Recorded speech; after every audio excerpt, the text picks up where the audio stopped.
Buenas noches a todos. Ya nos estamos acercando al final de este conjunto de clases de sistemas computacionales de la 2023. Estamos sacando la cuenta hoy y esta es ya la clase número 9 y el diseño era para 10 clases. Entonces nos queda solamente hablar del DITQ Network, que era el tope que habíamos elegido. Y como ya les había comentado, el DITQ Network es la referencia eh, para los algoritmos de aproximación no lineal y es como una especie de baseline. Es el más sencillo, si se quiere, porque a partir de allí se inspiraron en muchos otros. Entonces era donde queríamos llegar y ya estamos muy cerca de llegar. Lo que vamos a trabajar hoy es aproximación lineal. Comenzamos la clase pasada hablando del Q-Learning aproximado y hoy vamos a hablar del semigradiente Zarza. Zarza ya lo conocíamos porque Zarza es de la familia tabular y cuando presenté el Q-Learning aproximado, que también es la familia tabular, lo que hicimos fue adaptarlo a al estilo de características y de aproximación lineal. Y básicamente lo que sucede con Zarza es lo mismo. Entonces, eso es lo que vamos a ver hoy. Antes que nada, vamos a dar el repaso, como siempre lo hemos venido haciendo, de la clase anterior. Y en la clase anterior decíamos que la diferencia entre el Q-Learning y el Q-Learning aproximado está principalmente en la ecuación de actualización. Y era porque cuando nosotros aprendíamos con Q-Learning, nosotros aprendíamos un par, a valorar el par estado-acción. Entonces nosotros lo que hacíamos era aprender esa matriz Q de un estado y una acción de ese par. Ahora, ¿qué estamos haciendo? Ahora estamos aprendiendo unos pesos W. Y esos pesos W lo estamos aprendiendo con la ecuación que está resaltada en rojo en la diapositiva, que básicamente es que los pesos van a ser el valor que tenían sumado con alfa, que también en este contexto de aproximación lineal le llamamos el step size, el paso, el tamaño del paso, y eso va multiplicado por la diferencia. La diferencia son dos elementos que aparecen en la ecuación del Q-Learning y se hace referencia a la diferencia porque tal como les había presentado en las diapositivas anteriores del curso de Berkeley, lo que se está buscando es minimizar esa diferencia. Eso es lo que se está buscando y si nosotros estuviéramos hablando de regresión lineal, es la diferencia entre lo que estoy prediciendo y lo que estoy viendo. Y en este caso es la misma idea.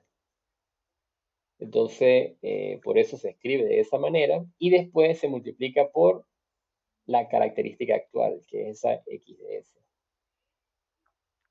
Esta ecuación que está acá, cuando se ve regresión lineal o cuando se ve aprendizaje por el método del gradiente, es la ecuación de la misma forma, para el que la ha visto en otras aplicaciones. Entonces, en la ecuación del gradiente hay un término aquí que es una derivada, y hoy en el algoritmo de Zarza vamos a ver que aparece directamente. Sin embargo, va a tender a ser similar a como es Q-Learning y yo les voy a explicar por qué. Entonces, antes de arrancar, preguntas. ¿Hay alguna pregunta sobre el Q-Learning aproximado? Es decir, sobre el tema de la clase pasada.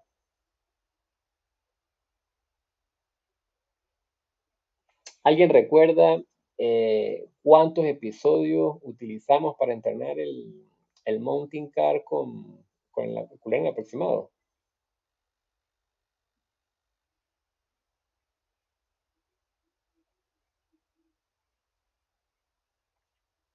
Bueno, era cuando pasemos al código, revisamos eso.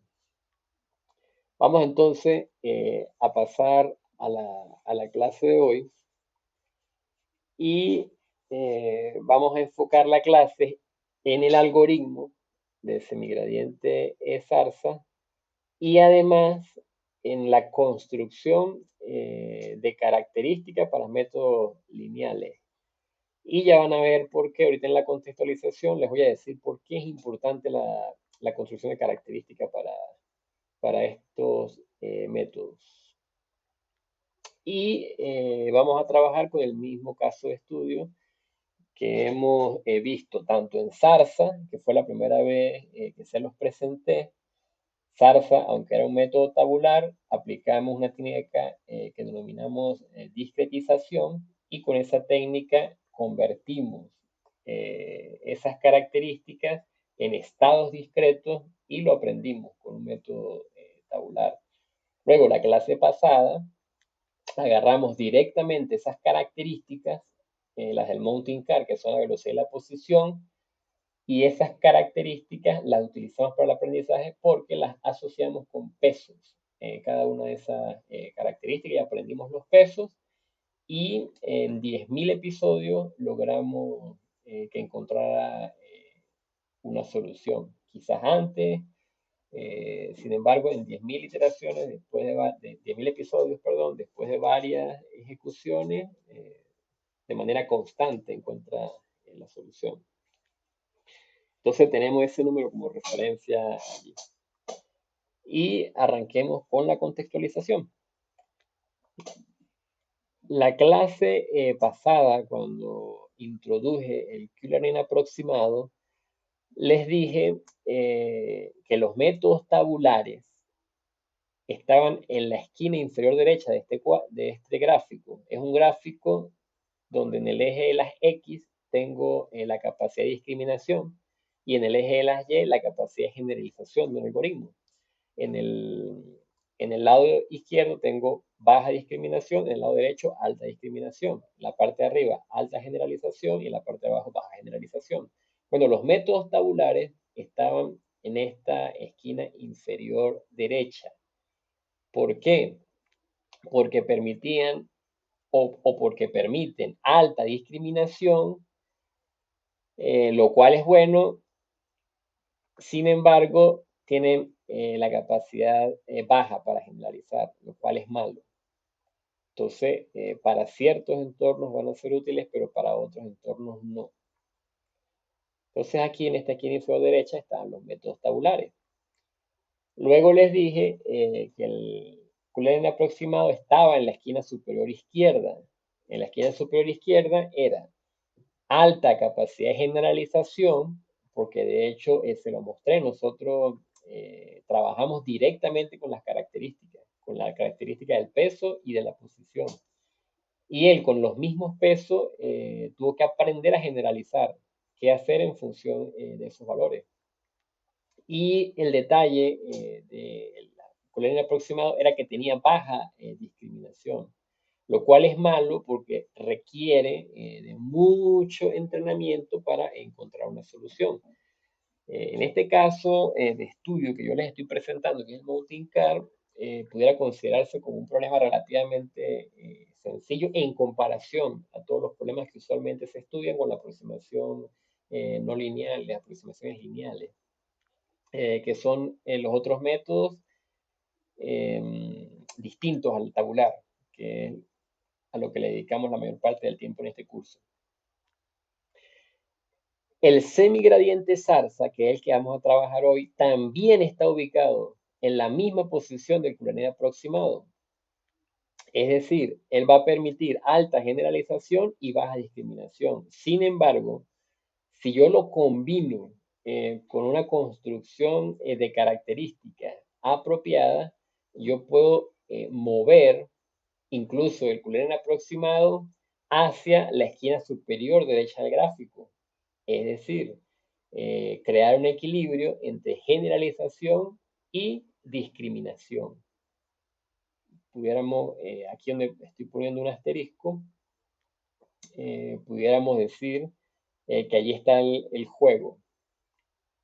Aquí, ¿cómo logro tener una generalización que me sirva, pero que también me permita hacer una discriminación? Bueno, eso está relacionado a cómo voy yo a, si se quiere, preprocesar las características que me van a permitir entender o que me van a permitir determinar el estado del entorno.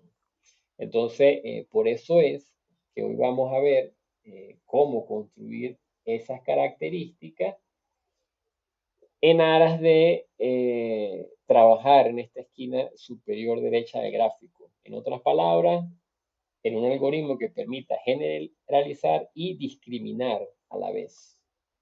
¿Alguna pregunta?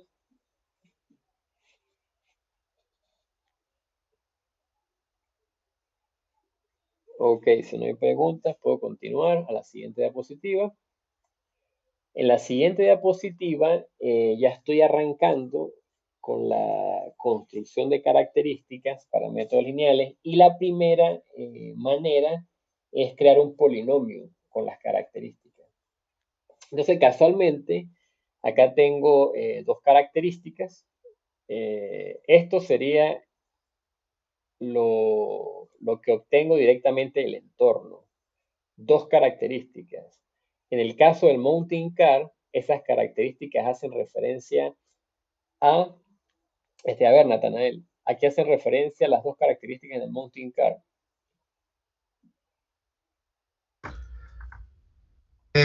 ¿Me escucha? Sí, señor, le escucho fuerte y ¿Me, claro. me podría repetir la pregunta? Que en el entorno del mountain car hay dos características y hacen referencia a qué. O sea, ¿cuál es el significado de esas características en el entorno Eh, ese particular? ¿No era la velocidad y la posición? Sí, señor, la velocidad y la posición. Entonces, sin usar polinomios, que fue como lo trabajamos la clase pasada, es simplemente construir el vector de características con esos dos valores que me retorne el entorno. Si el entorno me retorna una posición de menos 0,1 y si me retorna una velocidad de menos 0,2, entonces las voy a poner allí directamente. Ese va a ser mi vector de características. ¿Cuál es la idea de la aproximación polinomial?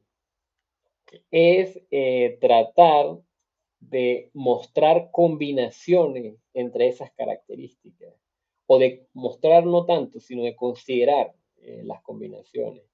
Y aquí hay un ejemplo que sería el ejemplo más sencillo, que es la segunda característica que viene en la diapositiva.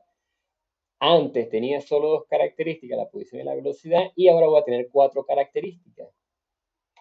Esas cuatro características van a ser la posición por un lado, la velocidad por otro lado y otra característica que va a ser la combinación de ambas. Y la combinación se va a hacer a través de la multiplicación de ambas. Y además una característica que va a ser una constante.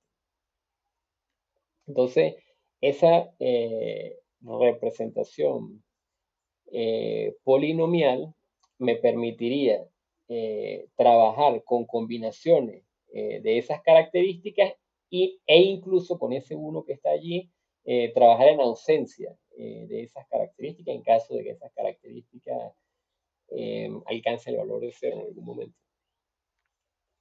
Entonces, es eso. En realidad lo que hice fue extender la cantidad de características, relacionándolas entre ellas.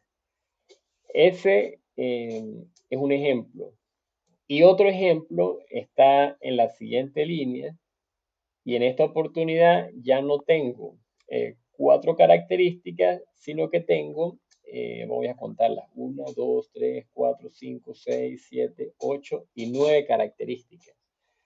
Entonces, en principio tengo las mismas 4 características que el ejemplo anterior y le voy a agregar otras combinaciones. ¿Cuáles son las combinaciones? Multiplicar a una misma característica por ella misma. Entonces, si tuviera posición y velocidad, sería posición por posición, eso se convierte en otra característica. Después, velocidad por velocidad se convertiría en otra característica. Después, posición por velocidad al cuadrado, otra característica. Después, posición al cuadrado por velocidad, otra característica. Y posición al cuadrado por velocidad al cuadrado, otra característica. Entonces, tendríamos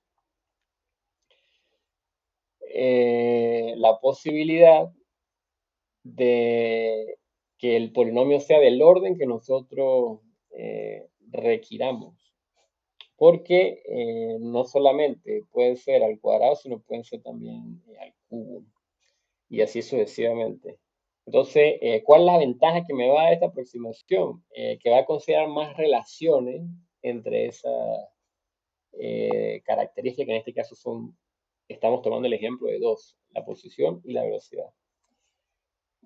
Y en esencia, esa es toda la idea de la aproximación polinomial. ¿Alguna duda? Ajá, Diego, adelante. ¿Para qué me servía tener muchas características y que fueran productos de ellas mismas o de otras características? Es por la capacidad de relacionar las dos características, así como están eh, tomándolas en cuenta por separado. Es como el extremo de lo que sería la generalización. O sea, es muy general. A medida que yo vaya haciendo combinaciones entre ellas, puedo obtener casos particulares. O sea, estoy yendo en esta, si lo vemos de arriba a abajo, estoy yendo de lo general, esto es lo más general, y a medida que yo haga más combinaciones entre ellos, voy a tener la mayor capacidad de discriminación. Sí, Ok, porque yo lo entonces veía, eso es para lograr esa discriminación. lo de las combinaciones entre ellas sí, porque pues utiliza mucho lo de la combinación lineal, pero para de combinarlas con ellas mismas, por ejemplo, elevarlas al cuadrado o elevarlas al cubo, Ah, pero la eso misma es por la, característica, por la, por la misma naturaleza del polinomio. pero ella no sería como lineal, porque están elevadas al cuadrado las características.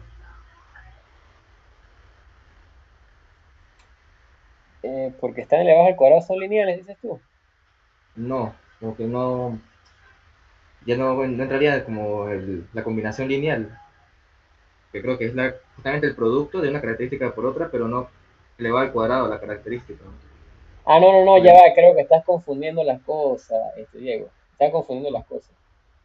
Esto que estamos haciendo acá, este paso previo, no tiene nada que ver con la combinación lineal de la aproximación eh, del método de resolución por aproximación lineal. No tiene nada que ver. ¿Por qué? Porque yo esas mismas características las voy a resolver por aproximación lineal. O sea, aquí vas a ver que voy a usar lo mismo que yo les enseñé en la clase pasada. Es ok, decir, no afecta para nada la combinación lineal de la solución. Esto es simplemente una técnica polinomial para que las características nos den información no tan general, si se quiere de esa manera. ok, ok. Es para eso.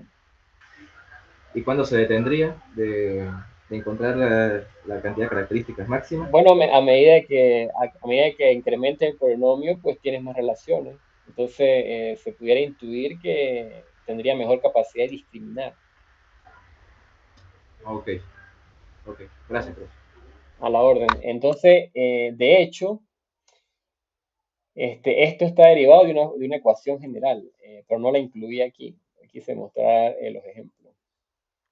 Pero sí, hay una ecuación general que cuando se desarrolla para un número específico, por ejemplo, n igual a 2, me genera estos ejemplos que tengo acá.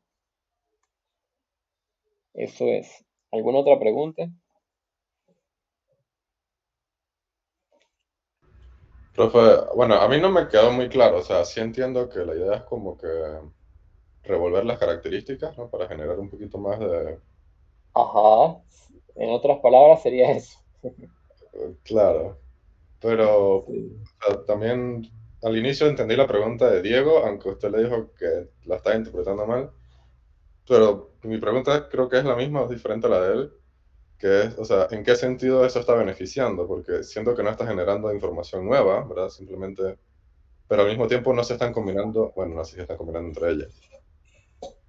O sea, eso de alguna manera ayuda a que el algoritmo funcione mejor, porque la puede ver de manera diferente.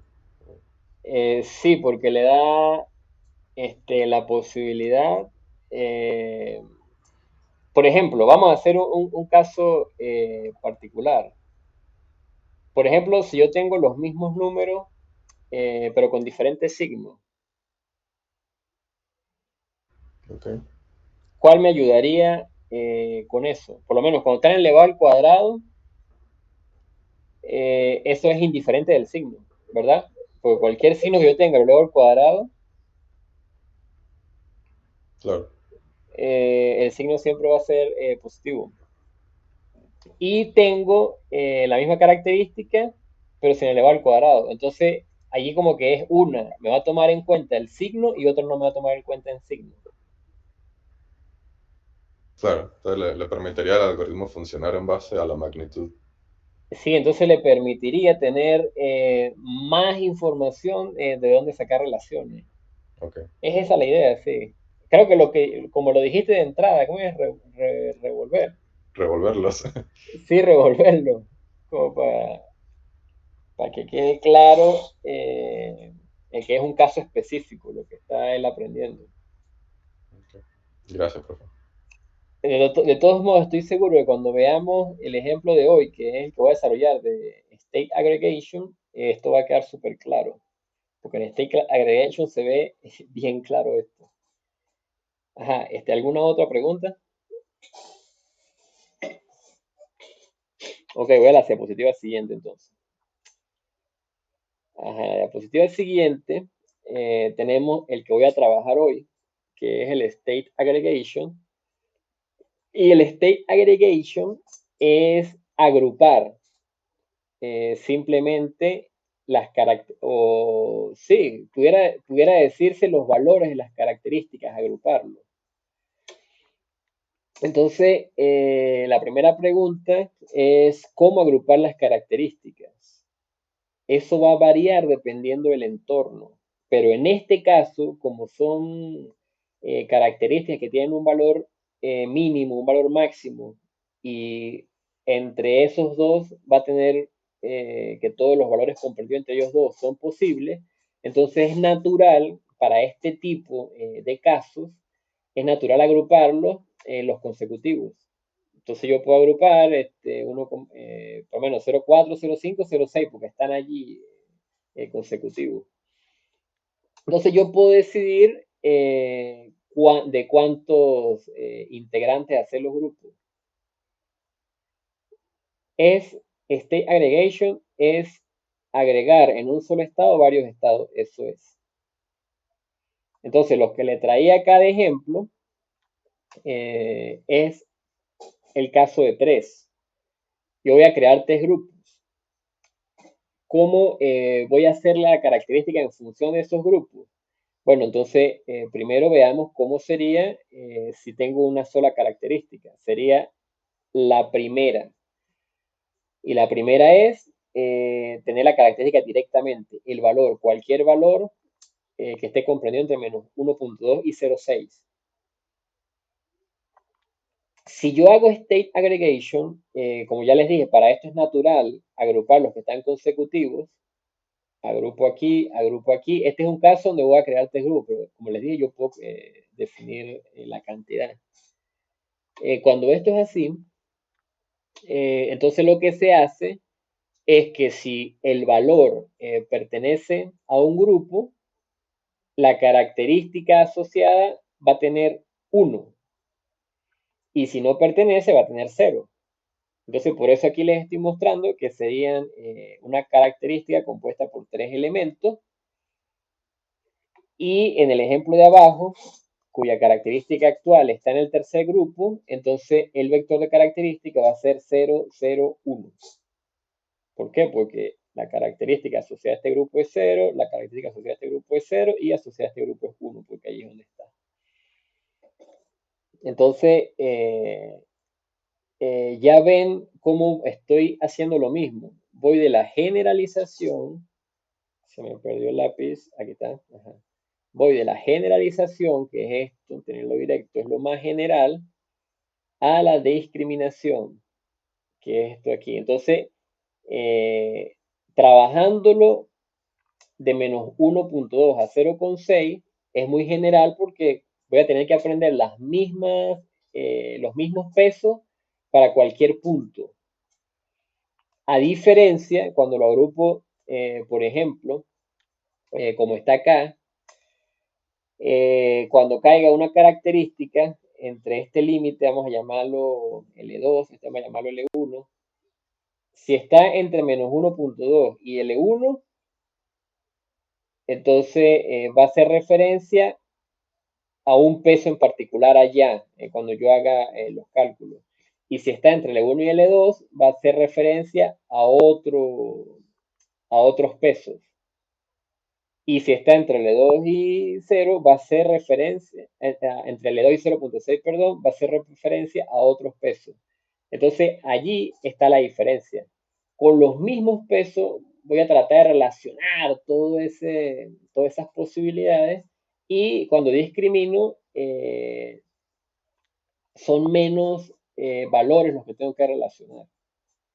Entonces, es la idea de cómo ir de lo general a poder discriminar.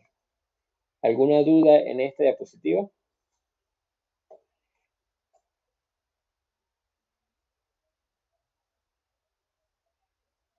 Ok, entonces hasta ahora hemos visto dos ideas. La primera idea ha sido la aproximación polinomial y la segunda, la agregación de estados. ¿Qué es eso? Es agrupar simplemente.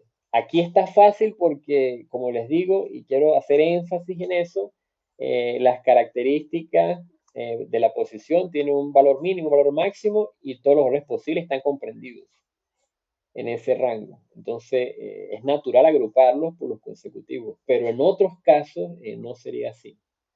Eso es como para que tengan eso en mente, incluso por la tarea que vamos a trabajar esta semana. El course coding es otra estrategia y esta estrategia consiste en solapar con figuras el espacio de estados. La manera más fácil de verlo, vamos a suponer que tenemos dos dimensiones. Vamos a suponer que tengo en el eje de las X, tengo la posición. Y vamos a suponer que en el eje de las Y tengo la velocidad, que son las dos posiciones que usualmente trabajamos. Entonces, la velocidad, en el caso particular de Mountain Car, va a tener un límite inferior, un límite superior, y lo mismo con la posición. Entonces, la idea es que yo con figuras abarque regiones. Por ejemplo, tengo un círculo en la esquina superior izquierda que abarca esta región, que es el que estoy marcando aquí en rojo. Todo este círculo que está acá. Y voy teniendo formas a lo largo de todas las regiones. Es la idea.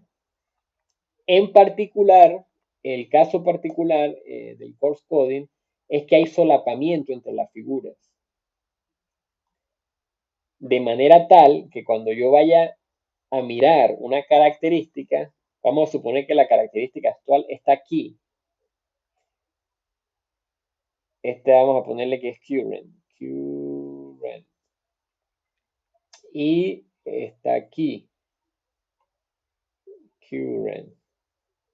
Entonces, de manera análoga a como hacíamos en el state aggregation, cuando la característica pertenezca a la figura, esa característica va a valer 1.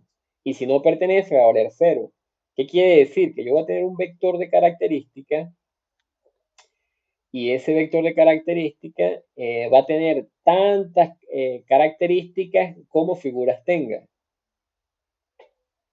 Y en este caso, la correspondiente a estas tres, si queremos vamos a ponerle un número, un identificador para saber qué es la A, la B y la C. Entonces, en este conjunto de características, el que sea correspondiente a la A va a tener 1, el que sea correspondiente a la B va a tener 1 y el que sea correspondiente a la C va a tener 1 también. Es la idea.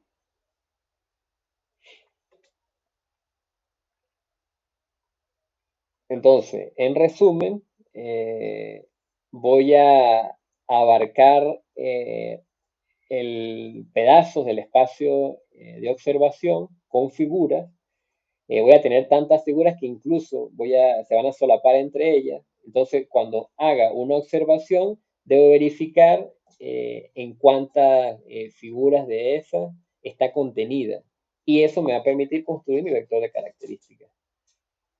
¿Alguna pregunta con el course coding?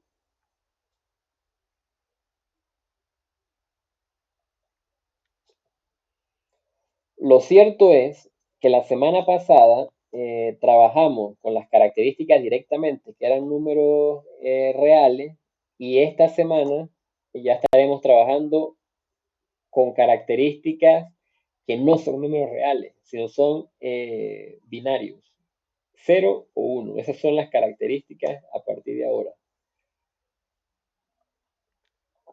Si se quiere ver de esa manera. Entonces, veamos la siguiente diapositiva. En la siguiente diapositiva trata de mostrar la gran variedad que puede tener esta aproximación, y es que si yo tengo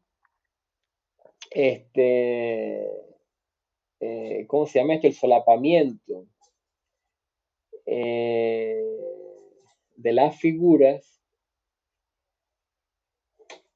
más unidas o más separadas, si las figuras son simétricas o no son simétricas, tiene alguna influencia. Eso es lo que están mostrando acá. Y en este caso particular, pues estamos trabajando con figuras circulares. Entonces, en el primer caso, que dice generalización estrecha, en ese primer caso tengo figuras circulares pequeñas, en comparación al segundo caso, donde tengo figuras circulares más grandes. Y en el tercer caso, tengo figuras circulares, pero que no son simétricas. O sea, el radio en realidad no es un círculo, es un óvalo. Es eso. Entonces, lo que intentan mostrar acá es cómo influye los parámetros, para no usar la palabra característica, que está más asociado a lo que vamos a observar del entorno, sino los parámetros de esas figuras que van a estar solapadas entre sí, dependiendo de lo que se elija, pues eso va a tener una influencia en el aprendizaje de la gente. Y en la siguiente diapositiva se muestra cuál es la influencia. En la siguiente diapositiva tengo de color azul la función que se desea aprender. Está de color azul. Es esta que está acá. Y la estoy aprendiendo con la técnica del course coding, pero teniendo características más estrechas, que si regreso a la diapositiva anterior, es tener estos círculos pequeños. El segundo caso, cuando son un poco más grandes, y el tercer caso, cuando son más grandes todavía. Entonces, la idea es ver qué incidencia tiene esto en el aprendizaje. Y para eso se tienen distintas muestras. ¿Qué pasa con 10 muestras? ¿Qué pasa con 20 muestras? ¿Qué pasa con 160, con 640, con 2560 y con 10.240? Entonces, la intuición nos dice ya que cuando son pocas muestras, pues la aproximación debe ser mala, cuando son muchas, la aproximación debe ser buena. Y eso pues se está viendo claramente aquí que así es. ¿Por qué? Porque desde las desde las tres condiciones que estamos comparando, es mejor cuando hay más características, que es esta última fila que está acá, la de 10.240. Ahora, ¿qué es mejor? ¿Los círculos pequeños, un poquito más grandes o más grandes? A ver, Yosmar, según lo que estás viendo ahí en la gráfica, ¿qué es mejor? ¿Círculos pequeños, círculos grandes?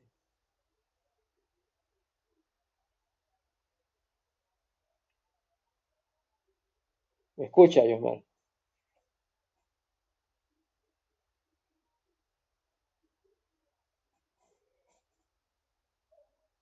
Alfredo, ¿me escucha? Sí, Según lo que estás viendo ahí, Alfredo, ¿qué es mejor? ¿Círculos pequeños o círculos grandes? pues yo veo que los círculos grandes cuando tienen muchos datos, la línea no tiene tanto ruido, ¿verdad? Al final. Sí, entonces pudiéramos decir que los círculos grandes son mejores. En todos los casos de muestras se comporta mejor. Por ejemplo, si lo comparamos con 10 muestras, eh, los círculos más pequeños, pues miren, ni forma tienen esa aproximación. A diferencia de los círculos grandes, ya un poquito de forma va agarrando. Al menos ya sabe que esto es más alto que los extremos. Aquí en lo más estrecho no queda claro. Ahí sube, baja, entonces no queda claro. Entonces ya muestra que es mejor. Y con muchas muestras, con muchos ejemplos, también se ve como más estable. Se aproxima mejor a lo que se está aprendiendo, que es esta que está aquí arriba. ¿Sí? ¿Alguna duda con eso? Hasta ahora lo que hemos visto es cómo, si se quiere preprocesar las características para convertirlas en vectores. Eso es lo que estamos viendo. Entonces, la primera idea fue convertirla en un polinomio. La segunda idea fue hacer el state aggregation, que es simplemente agrupar en la medida que si la característica actual estaba en alguno de esos grupos, pues ese iba a tener un valor de 1 y los demás grupos iban a tener un valor de 0. La misma idea con el coarse coding, pero en esta oportunidad iba a tener figuras. Y esas figuras se iban a solapar entre sí.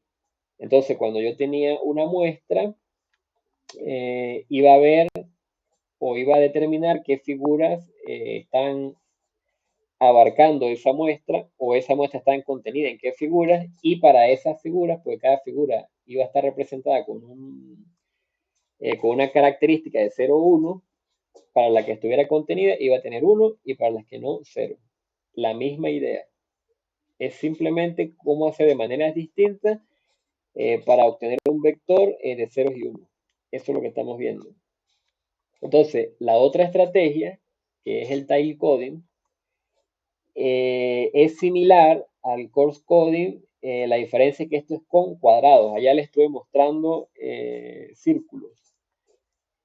Y además de que es con cuadrados, porque si hacemos analogía a lo que le estaba mostrando yo en la otra diapositiva, el coarse coding, este espacio continuo 2D es equivalente a lo que yo les dije de que esto es la posición del mountain car y esta es la velocidad del mountain car, que es el entorno que hemos estado trabajando y que ya conocen. Esta sería la velocidad. Entonces, este es el espacio de observación. Esto que está en gris en la diapositiva. Sin embargo, el tile, noten que considera valores fuera de del espacio de observación. Y eso es por la característica propia de la técnica. Y es que la técnica consiste en desplazar ese grid. Entonces se desplaza en función de algún parámetro y yo voy a tener varios grids. Entonces cuando yo quiera saber el valor de un punto, voy a ver dónde está contenido en cada uno de los grids. Entonces, en el grid 4, que es el verde que está aquí, por ejemplo, está contenido en el número 6, por decir un número. Bueno, si en realidad lo contamos, es 1, 2, 3, 4, 5, 6, 7, 8, en el 8 está acá. Pero si lo revisamos en el segundo tile o en el segundo grid, quizás esté en otro por por el mismo desplazamiento del siguiente tile. Entonces, la idea es la misma que el coarse coding. Quizás se pudiera ver como el tile coding, un caso especial de coarse coding. Y al final voy a obtener el mismo vector de característica con ceros y unos, porque los ceros son todos estos espacios donde el punto no está en un momento determinado, y el 1 son los que corresponden al punto. Por ejemplo, si este de aquí es A, entonces este 1 corresponde a A y así sucesivamente. Entonces, repito, ¿qué hemos visto? El polinomial, el state aggregation, el coarse coding con las figuras circulares y pareciera que es un caso especial el tile coding, que es con grids que se desplazan una encima de otra. Eso es. ¿Alguna pregunta con el tile coding?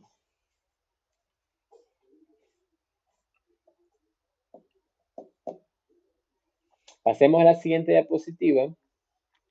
Y aquí lo que se intenta mostrar es que el tile coding no necesariamente tiene que tener un grid de rejillas cuadradas. También puede ser irregular, como está acá. Entonces, seguramente, si nos dedicáramos a estudiar el efecto de todas estas estrategias en el balance discriminar y generalizar, que es lo que estábamos mencionando anteriormente como que es lo ideal, pudiéramos hacer un análisis, quizás de esta manera, pudiéramos hacer un análisis, cantidad de iteraciones y métodos. Por ejemplo, estos tres que están acá. El diagonal, por ejemplo, versus el regular. Entonces, aquí en vez de tener narrow fissures, tendría el diagonal, aquí tendría el otro y el otro. Y en este caso particular, pues notamos que el mejor está en la esquina inferior izquierda, en la esquina inferior derecha. Pero cuando yo haga un estudio, quizás yo seleccione este que está aquí. De repente, por la naturaleza del problema, que no requiere que la aproximación alcance una exactitud muy alta y yo puedo tomar esa decisión porque de repente obtener las muestras es muy costoso, entonces tengo que crear un balance entre lo que es poder acceder a las muestras y poder aprender algo aceptable, dependiendo del caso de estudio. Entonces, esa sería una aplicación de tener muchas estrategias y seleccionar una de ellas en aras de optimizar en función de lo que tenga escaso. Si es la capacidad de procesar o si es la capacidad de obtener muestras, que en algunos casos de estudio es una limitante.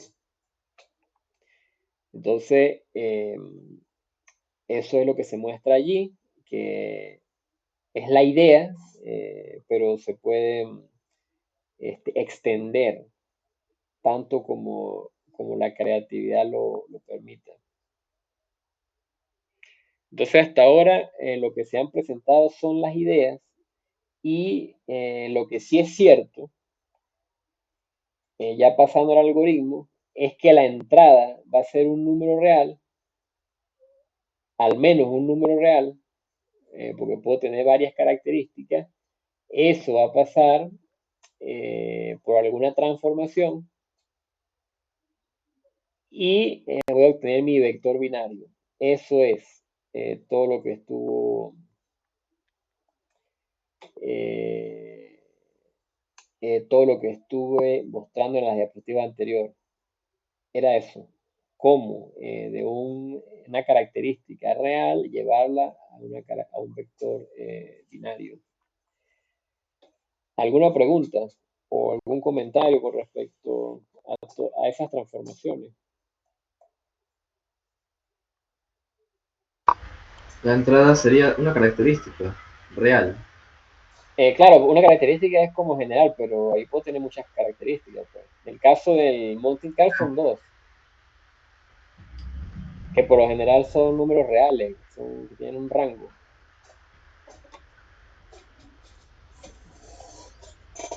Pero ¿cómo clasificas o mapeas esa característica a a las características binarias que mencionas? Como es una sola la Eh, entrada, no sería una característica ya de por sí. Vamos a suponer que tengo una sola entrada. Vamos a suponer que tengo la entrada de la posición.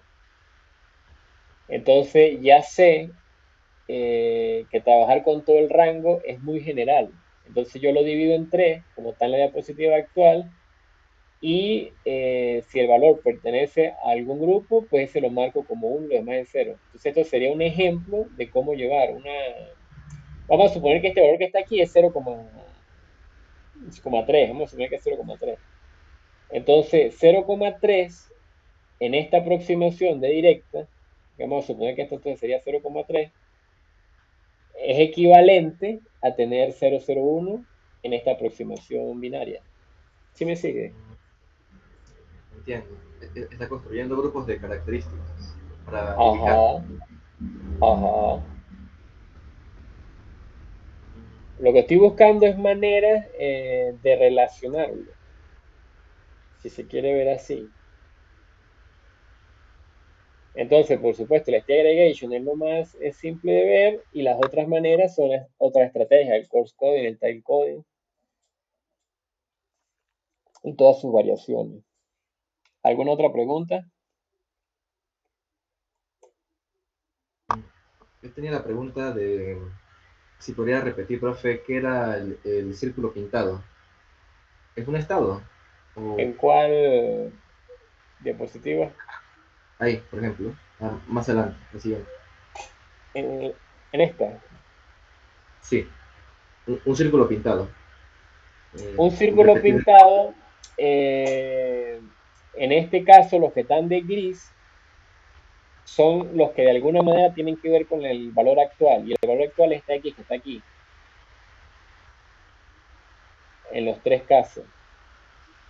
Entonces, eso que está en negro es la región que esos tres círculos tienen en común. Es toda esta región que está acá. Cualquier punto que caiga en esta región va a tener el mismo vector de característica binario, en lo que está en negro. Igual en este caso, cualquier punto que caiga en esta región que está en negra va a tener el mismo vector binario. Igual aquí, cualquier punto que caiga en esta región va a tener el mismo vector binario. Entonces, si nos ponemos a ver, esta región es más grande que esta.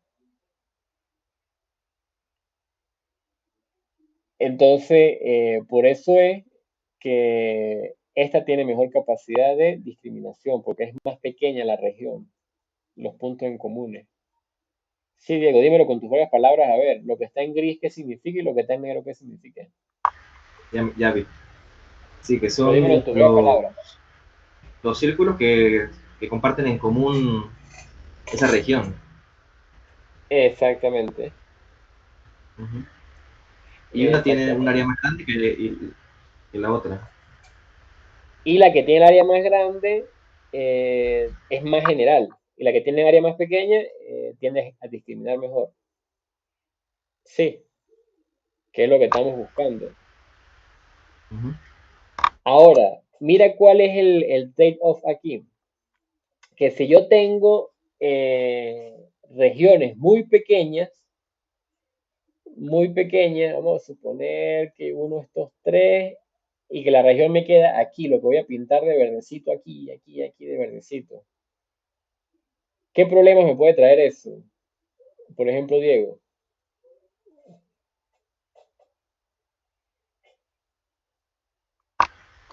Dices en los límites. Sí, que la región es pequeñita, o sea, tiene una buena capacidad de discriminación. Bueno, yo te voy a ayudar. El problema es que eso entonces lo que haría un método tabular. Y si eso es así, entonces voy a tener que aprender muchísimas características, voy a tener que aprender una característica por cada región. Y si eso es así, pues entonces, ¿por qué no uso un método tabular? ¿Sí ven la idea?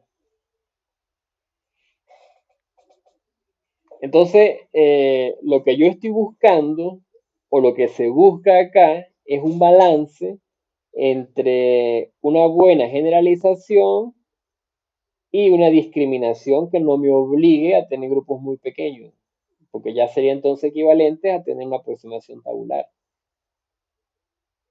Entonces eso es. Cuando la semana pasada les mostré el Q-Learning aproximado, les mostré que ellos tienen la capacidad de generalizar bastante, porque él se generalizó, él aprendió todo ese rango. Y ahora le estoy diciendo que le puedo facilitar el trabajo de aprendizaje si agrupo, si le doy rangos más pequeños de trabajo para que él pueda discriminar mejor. Pero no tendría sentido que yo le ponga una discriminación muy cercana a una aproximación tabular.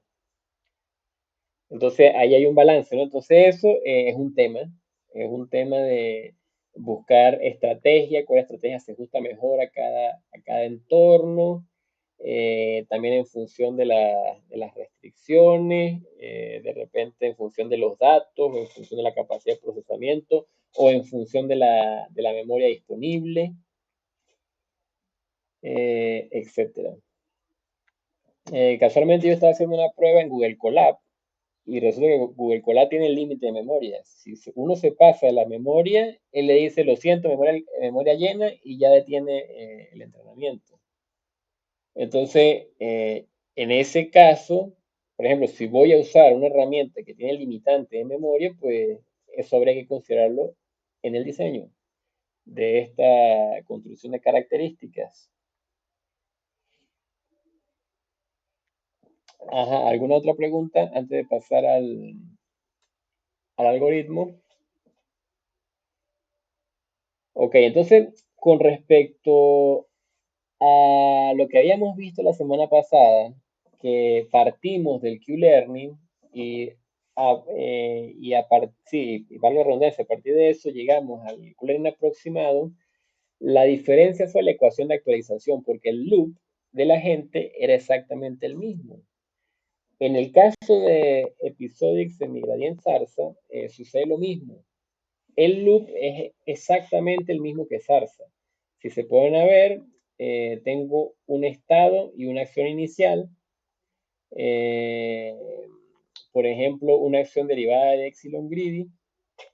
Noten que aquí no me está diciendo que estoy obligado a usar Epsilon Greedy, es decir, puedo usar otra estrategia de exploración, otra estrategia de selección de acción. Y me está diciendo, bueno, tome la acción A y observe tanto la recompensa como el siguiente estado. Si es un estado terminal, pues haga la actualización y vaya para el siguiente episodio. Y si no es un estado terminal, en función de ese siguiente estado, basado en Epsilon Greedy, obtenga la siguiente acción. Y con esos valores, recuerden que por eso era que se llamaba Zarza, porque era State, Action, Reward, State, Action. Entonces, por eso era que se llamaba Zarza. era que actualizaba la matriz Q de Zarza. Pero ahora no voy a utilizar la matriz Q, sino que voy a alimentar los pesos. Entonces, miren que es similar la ecuación, porque esto que estoy subrayando o resaltando en color verde es equivalente a la diferencia. ¿Y qué es lo que tengo de diferencia aquí? Tengo dos valores. Tengo este es el primer valor, la recompensa más gamma por QdSAW, menos el segundo valor, que es este QdSAW. Entonces, eso es lo que estoy aprendiendo. ¿Alguna pregunta entonces?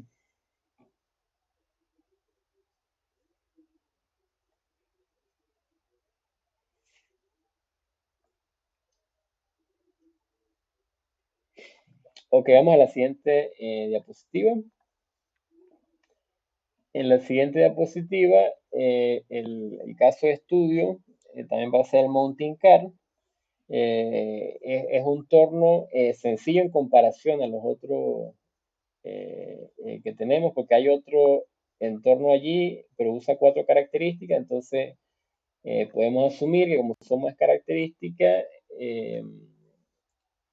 tendería a tardar más el aprendizaje.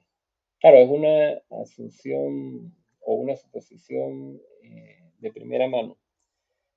Sin embargo, el Mountain Car se ha dejado para probar todos estos algoritmos. Entonces, recordamos rápidamente el Mountain Car. Él tenía dos características: la posición del carro a lo largo del eje X, que tenía un valor entre menos 1.2 y 0.6, y la velocidad del carro, que tenía un valor entre menos 0.07 y 0.07. El espacio de acción, 3 acciones posibles: 0, acelerar a la izquierda, 1 para no acelerar y 2 para acelerar a la derecha. Este 1 es como el do nothing de Pac-Man. La recompensa siempre iba a recibir una penalización de menos 1, incluso cuando llegara a la cumbre iba a recibir su recompensa de menos 1. Entonces la idea o lo que se busca es que él aprenda a llegar con la menor cantidad de episodios, perdón, de steps posible. Incluso cuando alcanza 200 steps, él se trunca. Es decir, termina el episodio y comienza otro, lo cual hace que sea difícil pues, aprender este entorno, porque está obligando a la gente que lo aprenda en menos de 200 steps cada episodio. Y tiene un estado inicial variable entre menos 0.6 y menos 0.4 para la posición. La velocidad siempre es 0. Eso es a modo de recordatorio porque ya habíamos visto este entorno. Y lo que sí es nuevo es que aproximación de lo que hemos visto hoy o de las intuiciones que hemos visto hoy, cuál les voy a mostrar. Y pues voy a usar un state aggregation. Inicialmente entonces tengo las dos características y lo que voy a hacer es agruparlas consecutivamente, tal como habíamos comentado, de manera tal de que ya no voy a tener S1 y S2, sino que voy a tener S1 hasta Sn, porque eso es un número que pudiéramos variar en cuántas divisiones voy a tener. Entonces, lo que voy a hacer en este caso es que las voy a concatenar. Las características del primero y después las características del segundo. Si recordamos lo que veíamos con la aproximación polinomial, la idea de la aproximación polinomial era tener relaciones, incluso entre esas características. Y desde este enfoque que estoy presentándoles hoy, pues no hay esas relaciones. ¿Cómo sería una manera de hacer relaciones? Bueno, una sería usar la estrategia polinomial, otra sería usar el state aggregation, pero en vez de hacer esta concatenación, pudiéramos crear una grid, así como el tile coding. Claro, sin usar el tile coding, porque la idea del tile coding es tener varios grids desplazados, pero pudiéramos tener un grid. De hecho, se pudiera decir que el state aggregation, desde este punto de vista, es un caso especial del tile coding. Y entonces pudiéramos tener en un eje las posiciones, en otro eje pudiéramos tener las velocidades y pudiéramos aplicar eso mismo que aprendimos allí en el tilecoding. Si aparece por aquí, bueno, entonces está en un grupo. Si aparece por aquí, está en otro grupo. Entonces aquí pudiéramos tener 9 grupos. O pudiéramos tener tanto como lo definamos, ¿no? Pero es la idea. Desde este, se me fue de 8 pacientes, de 8 a 9. Desde este punto de vista, si pudiera considerar entonces las relaciones entre las características, que es lo que busca la aproximación polinomial. En otras palabras, la intuición diría que la aproximación que acabo de dibujar es mejor que la que le estoy mostrando acá. No obstante, como el Mountain Car es un entorno más sencillo, que ya sabemos que lo logramos resolver con Zarza cuando aplicamos la técnica de discretización, que quizás es la misma idea de esta descomposición o de esta agrupación. Aquí vamos a aplicarlo, pero para ver el funcionamiento de aproximación lineal. Más que todo me interesa mostrarles cómo sería una manera de implementarlo y que funcione. No estoy en realidad intentando buscar que funcione la menor cantidad de steps posible. Que seguramente, teóricamente, para no decir seguramente, teóricamente, sería la estrategia del coarse coding. Daría mejores resultados. Ahora, vamos a ver cómo está eso del código. ¿Alguna pregunta hasta el momento?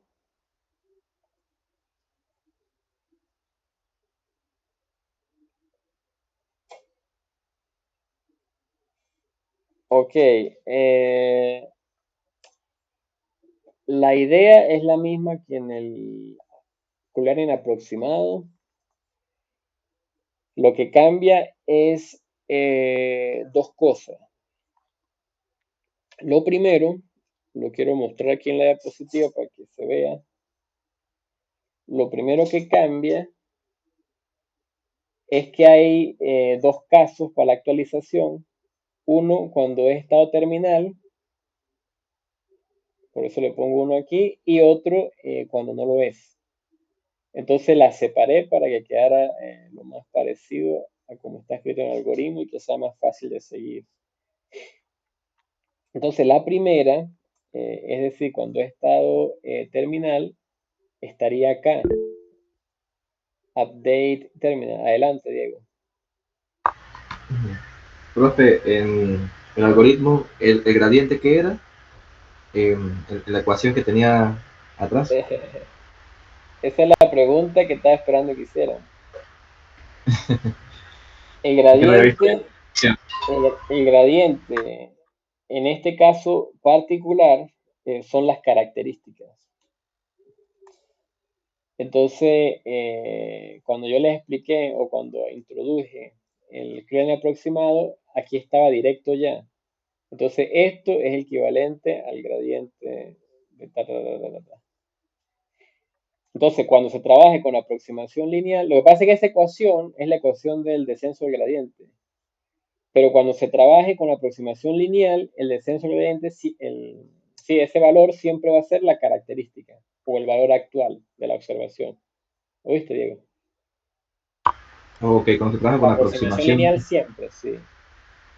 Ok, ok.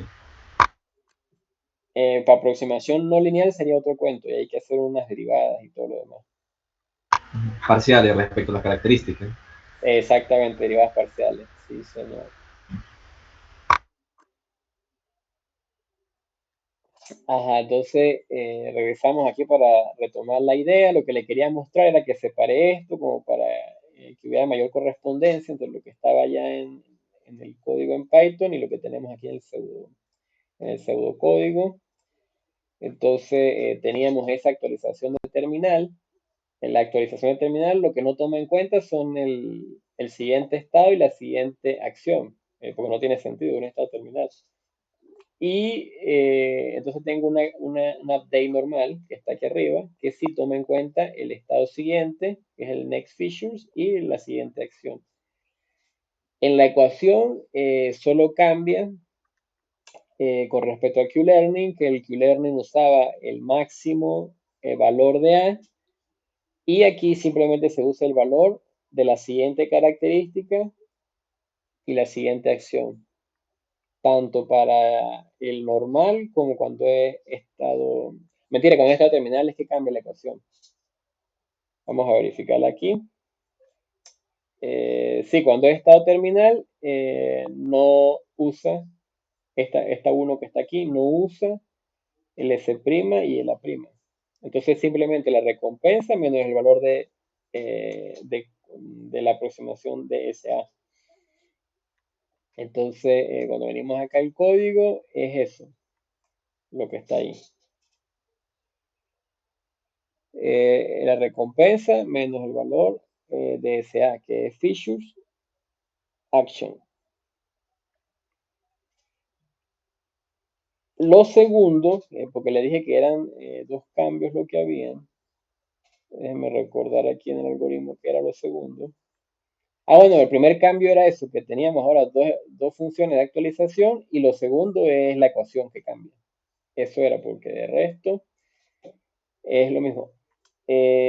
Bueno, si comparamos el loop de la gente con el QLearning, aquí también cambia, entonces esto se va a reflejar en el main. Entonces volvemos acá, lo demás es la misma idea. En el main, entonces sí cambia allí en el ROM, cambia porque tengo que tener, antes de entrar al loop, tengo que tener el estado y la acción. Cuando entro al loop, allí obtengo el siguiente estado y la siguiente acción. Y mire, tal como está ahí en el pseudocódigo, entonces estamos haciendo la verificación. Si es un estado terminal, entonces uso la actualización de terminal y paso al siguiente episodio. Y si es una actualización normal, pues uso la actualización normal. Entonces la idea era tratar de conseguir la mayor correspondencia del pseudocódigo con el código que está acá. Aquí en este implementé algunas ideas que no había usado antes. La primera idea era que antes usábamos una cantidad fija de episodios para entrenar.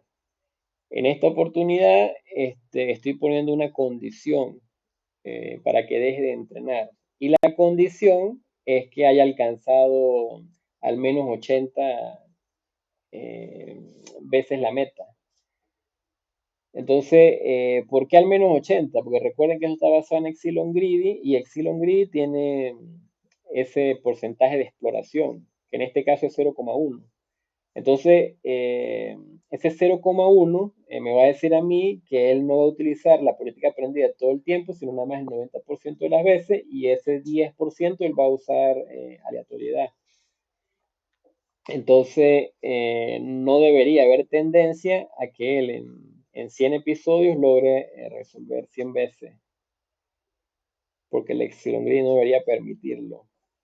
Entonces, un número que se pudiera seleccionar, 0,80, 80 de 100, o quizás 90, pero es más difícil por lo que te digo ese 10%. Entonces 80 parece un buen número. Y entonces, como máximo, le dejamos la cantidad de episodios y le dejamos 10.000. Entonces, él se va a detener cuando lo resuelva 80% de las veces durante entrenamiento. Esa es la nueva idea que se agregó allí. La tarea que les voy a proponer está relacionada con el Pacman y esta sería una buena manera de decirle al Pacman que se tenga que entrenar. Lo segundo que hay acá es que hay que convertir las características a vector y para eso pues simplemente dividirlo entre grupos, ver a qué grupo pertenece la característica actual y después crear el vector concatenando los primeros elementos en función de la primera característica y después lo concateno con los derivados de la segunda característica. Para el caso particular de dos características, si tuviéramos más características, pues la idea, así sería sucesivamente. Y para esta prueba estamos trabajando con alfa de 0,05, gamma de 0,95 y epsilon de 0,1. Aquí hay algunas consideraciones que las voy a mencionar para que tengan ideas al momento de trabajar, ¿no? con el Pacman y con el proyecto. Cuando son métodos de aproximación, ya sea lineal o no lineal, el alfa, que nosotros normalmente conocíamos como la tasa de aprendizaje, aquí viene a tener otro significado. Casualmente también se le conoce como alfa, pero el significado es distinto porque nosotros en aprendizaje por refuerzo le llamamos alfa a la tasa de aprendizaje y en Machine Learning, específicamente en la técnica del descenso en gradiente, para ajustar un modelo, a eso se le conoce como el step size. Y el step size lo que dice es qué tanto va a ser el descenso del gradiente. Entonces, con respecto al descenso del gradiente, hay una consideración que hay que tener en cuenta. Claro, yo sé que yo no expliqué el descenso del gradiente aquí porque no es en realidad mi objetivo. Sin embargo, sí quiero que tengan esa información por allí, porque de repente puede ser la clave al momento de resolver algún entorno.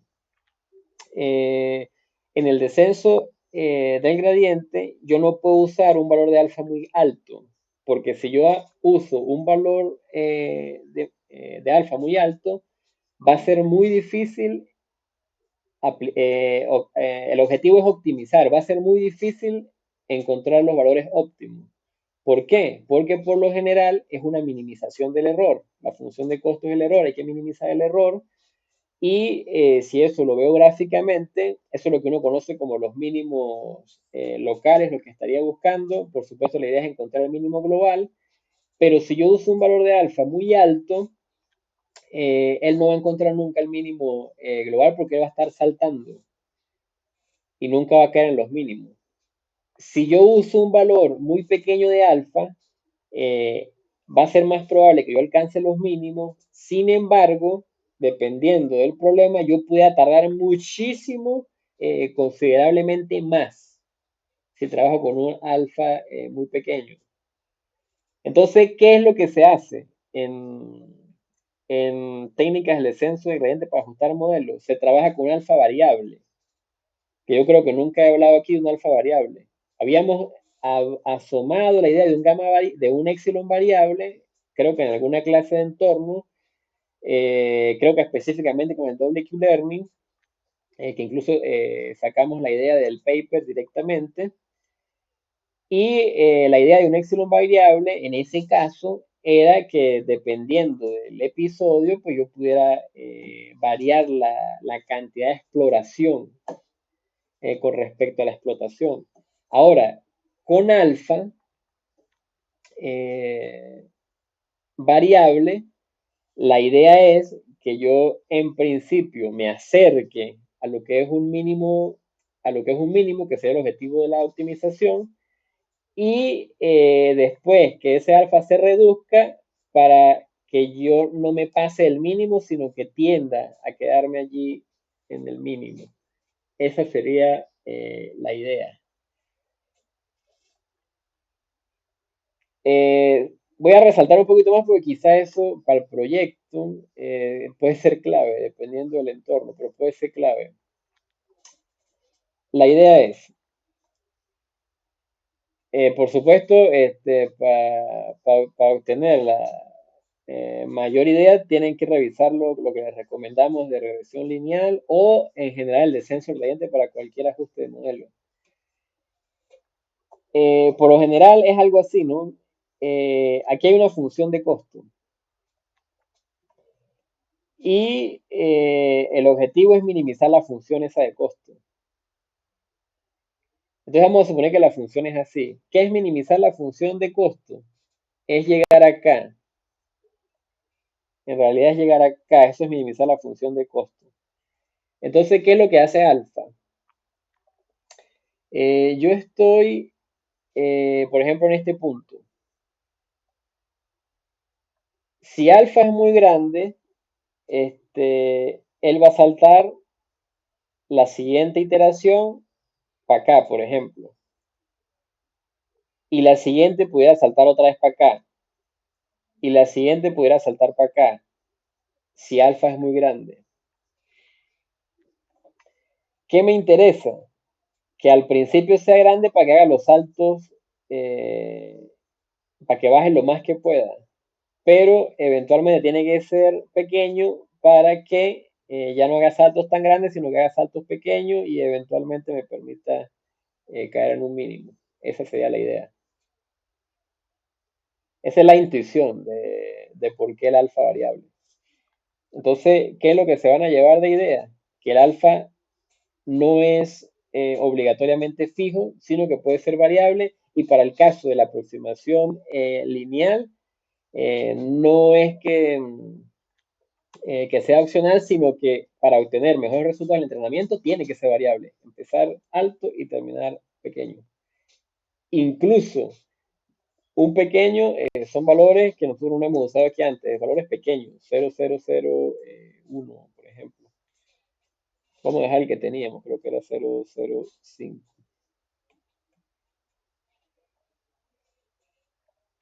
Entonces, esa consideración con respecto a alfa. Ahora, vamos a ejecutar este algoritmo. Entonces, ¿qué tenemos? Tenemos un solo entorno, que es el entorno 0. Tenemos como máximo 10.000 episodios, pero le estamos diciendo que chequee cada 100 episodios y que cuando de esos 100 gane 80, termine el entrenamiento. Eso es lo que le estamos diciendo acá. Entonces vamos a ver cómo nos va con eso. Ajá, este es el lecture 9. Main.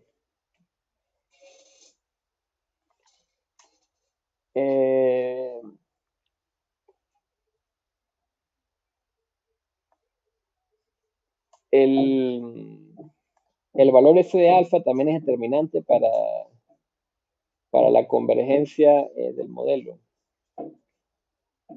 En general, para ganar mejor intuición con respecto al impacto de alfa, con respecto incluso al impacto de gamma y de epsilon, lo recomendado es experimentar con ello, que es lo que estamos haciendo en cada una de las actividades de ustedes. Experimentar en aras de comprender mejor su impacto. Entonces, por ejemplo, acá, en los primeros 100 episodios, él no ganó. En los segundos 100 episodios, tampoco. Pero del episodio 200 al 300 ganó 10 veces.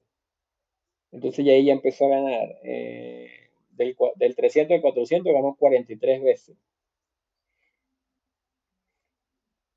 33. ¿Cómo? Serían 33. O, no. No, No es 43 acumulativo. ahí dice, episodio 400. Sí, no, no es acumulativa, él lo resetea. Ahí en el código está.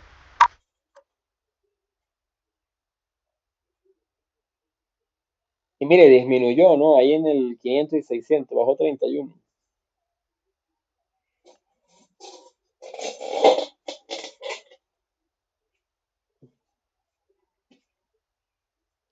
Subió a 61 en el episodio 700.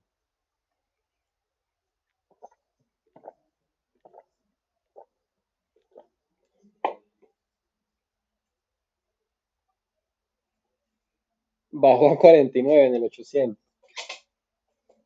Del 700 al 800. ¿Cuántos episodios son? Máximo 10.000. Ahí estuvo cerca de 900, llegó a 79.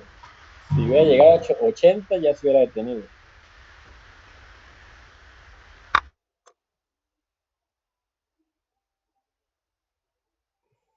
Ahí llegó a 87 en el episodio de 900 a 1000 y lo resolvió. Lo resolvió en 165 steps. Y necesitó 1000 episodios de entrenamiento para resolverlo. Quizás esta idea es más práctica que lo que veníamos haciendo, que era simplemente poner la cantidad de episodios y no chequear los logros. Quizás esto es más práctico. Y en este caso, mi objetivo, como siempre me gusta resaltar, fue mostrarles el funcionamiento del algoritmo, pero yo en realidad no estuve buscando lo óptimo. Es decir, no estoy buscando minimizar la cantidad de steps. Sin embargo, 165 creo que es mucho mejor de lo que habíamos obtenido en las otras aproximaciones, que recuerdo eran 180, 190, creo que no se bajaban de allí. Y en este caso particular, claro, y también buscando que no fueran muchos episodios, pues usé bastantes características. Usé 100 características. Creo que fue la última que dejé. Probé con 50, también funcionaba. Probé con 10, pero entonces 10 ya me mandaba muchos episodios. Y la idea, lo que yo quería hoy era mostrarlo aquí en ejecución, el entrenamiento. No quería guardar un modelo y traerlo guardado entonces trabajé con 100 grupos. Entonces, para el objetivo del curso está bien porque le estoy mostrando cómo funciona. ¿Alguna observación, duda hasta el momento con respecto al código, con respecto a las aproximaciones, etcétera?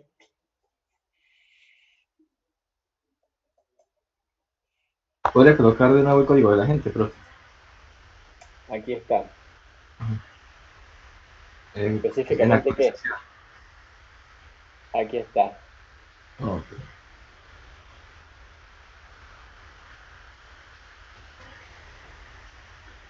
¿Podría repetir de nuevo esa explicación de la actualización, por favor? Con respecto a la actualización, tenemos que recordar aquí esto. Esa que está resaltada es la que estoy aquí marcando en rojo, la que está subrayada en código allá. Y entonces, ¿qué es lo que estoy haciendo? Lo estoy viendo en dos partes. Primero calculo la diferencia, que es este pedazo que está aquí. Y después aplico la actualización de los pesos, perdón, que es W más alfa por la diferencia, por la característica. Entonces vamos a ver cómo está eso allá en el código. Estaría acá. Entonces, mira, primero la diferencia, línea 27 a 31. Y la diferencia es agarrar la recompensa, sumarla con gamma multiplicado por el valor del siguiente estado con la siguiente acción. Restado con el valor del estado actual y la acción actual. Y después, aquí en Update Weight, es que se hace la actualización de los pesos. La actualización de los pesos es simplemente usar esa ecuación que estaba allí, que es el valor actual, aquí está entre la 47 y 48, es agarrar el valor actual, que es este, sumarlo con alfa multiplicado por la diferencia y por la característica. Era eso lo que estaba preguntando, Diego. Sí, profe. Muchas gracias. Sí, era eso. ¿Alguna otra pregunta?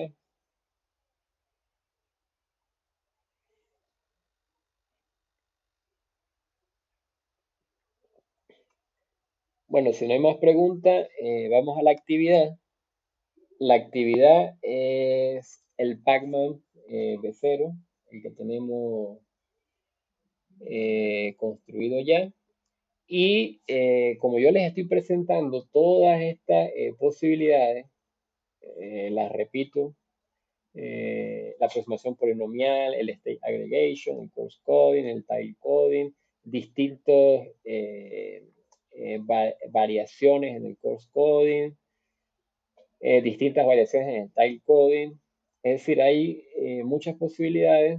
La idea es que resuelvan el Pacman utilizando lo que necesiten.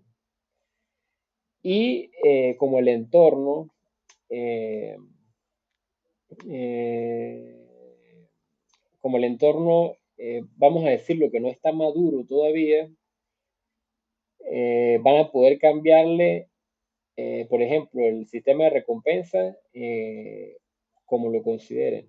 Es decir, si ustedes consideran que el sistema de recompensa debería dar -1 por dar la vuelta, lo pueden aplicar.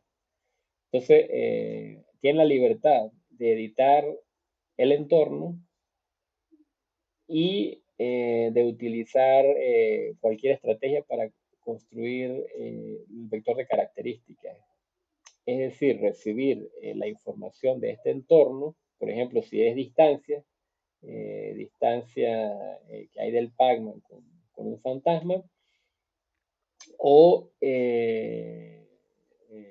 cantidad de puntos, etc.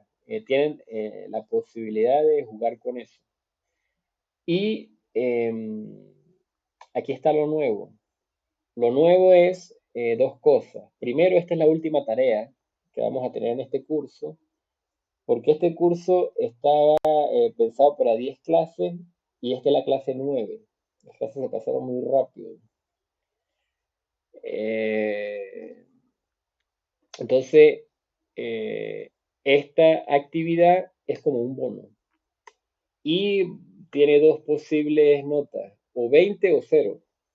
Es decir, o la hacen bien o no la entregan. Y esta no entra dentro del promedio, o sea, no es una actividad obligatoria. Por el contrario, lo que va a hacer es que va a reemplazar la nota mínima. Entonces, por ejemplo, si por supuesto, la nota mínima de las actividades de los agentes. Entonces, por ejemplo, si en alguna actividad tienen 10 y entregan esta actividad, pues esa nota mínima va para 20. Pero no hay, es lo malo, no hay intermedio. Tienen que hacer la actividad que funcione. Y como es un bonus, pues es hasta la próxima clase. Repito, es un bonus, no es obligatoria. Que decidan no hacerlo, está bien. Profe, ¿habría chance Solo de tenemos una extender ese semana. espacio? Eso iba a preguntar. ¿Perdón? ¿Habría chance de extender ese espacio aunque fuese a 10 días, por lo menos? O un poquito más. Porque, por ejemplo, el entorno todavía es un entorno que incluso sigue siendo experimental. Sí, es experimental. Entonces, Sí, está bien, 10 días. 28 serían, ¿qué? 8 días. Marzo 7, termina, ¿qué? 31. ¿Le parece? 31 de marzo. Me parece bien. Sí, sí, acepto. 31 de marzo me parece bien también. Pero quedó claro, una sola fecha, esa es la única fecha de vencimiento. Es decir, no hay, ¿cómo se dice? No hay segunda fecha de Prórroga. vencimiento. No hay prórroga, exacto. Porque es un bono. Entonces, me envían el video para yo rápidamente ver qué lo lograron y el enlace aquí. Y con eso sería suficiente. Entonces, la próxima clase veríamos el último tema, pero ya no yo no voy a mandar más tareas porque ya la próxima asignación es el proyecto. Entonces, por eso esta era la clase pasada fue la última tarea y este es el bonus. ¿Alguna duda hasta acá?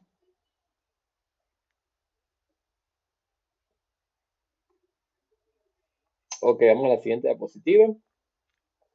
Entonces, desde mi punto de vista, hay dos cosas que deben tener presente. Lo primero es que es obligatorio para estos algoritmos de aproximación lineal usar alguna técnica de construcción del vector de características. Porque si trabajamos las características directamente, cierto que él puede aprender, pero entonces va a ser un aprendizaje muy general y eso va a tener costo en la cantidad de episodios. Muchos episodios van a ser requeridos para aprender. A diferencia, si utilizamos alguna estrategia de discriminación basado en esa construcción del vector de características, puedo aprender más rápido, por un lado. Por otro lado, esa construcción de características también va a depender de la complejidad del entorno. Entonces, teniendo como más básico la aproximación polinomial y como más interesante y más abarcadora el coarse coding con todas sus variaciones. Eso sería lo que yo les diría en general que tienen que considerar. Y la próxima clase entonces vamos a ver la otra aproximación que es no lineal y está basada en redes neuronales. Entonces vamos a ver que las entradas que análogamente a lo que hemos visto hoy pueden aparecer las características directamente o pueden aparecer incluso en vectores binarios como lo hemos trabajado hoy. Y eso nos va a permitir predecir los valores o las valoraciones de las acciones. Entonces, esta aproximación pues tiene sus ventajas y sus desventajas. Sus ventajas es que permite aprender entornos más complejos, sería una ventaja, y una desventaja es que requiere mucho más entrenamiento. Entonces, de hecho, ya está decidido que el proyecto de ustedes no va a ser con aproximación no lineal, sino va a ser con aproximación lineal porque es más manejable con los computadores que tenemos al alcance nosotros. Y el otro tema era que nosotros queríamos trabajar desde la aproximación de imágenes y la aproximación de imágenes es más costosa que la aproximación de características. Es decir, con la aproximación no lineal yo puedo trabajar con las características, es decir, yo puedo trabajar con la posición y la velocidad, si es el mismo caso del mountain car, pero también yo puedo trabajar con una imagen. Yo le puedo pasar una imagen a la red neuronal. Y esa es la aproximación que permite hacer hazañas sorprendentes, si se quiere decir de alguna manera, que es aprender entornos verdaderamente complejos. Pero entonces, la limitante es que requiere una capacidad de computación muy buena, que no está a nuestro alcance, y Google Colab, según las pruebas que estoy haciendo, no nos facilita ese trabajo, porque Google Colab también tiene límites. Él tiene límites de uso de memoria. Y esos algoritmos requieren bastante entrenamiento. Entonces, el proyecto ya les asomo que va sobre entornos basados en características. En otras palabras, construir un entorno basado en características y diseñar un agente basado en aproximación lineal con alguna técnica de conversión de características a binaria para resolverlo. El proyecto va en ese orden de ideas. La próxima clase trato de darles una mejor contextualización, incluso de por qué es importante el proyecto, porque creo que tiene relevancia incluso como contribución para la comunidad de aprendizaje por refuerzo. Pero eso sí ya lo haré a la próxima clase y con eso tendríamos cubierto el objetivo de este seminario semestre A 2023. Entonces, comentarios, dudas, observaciones, etcétera.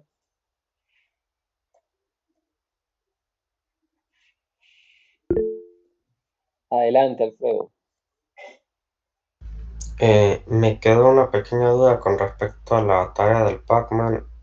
Ajá. Para resolverlo, tiene que ser con el algoritmo de esta clase, con cualquiera de los métodos que Sí, yo te voy a ustedes... recomendar este algoritmo por encima del Q-Learning aproximado porque este tiene mejores garantías de convergencia. Entonces, este te va a facilitar el trabajo, Alfredo. Ok, gracias. ¿Alguna otra pregunta?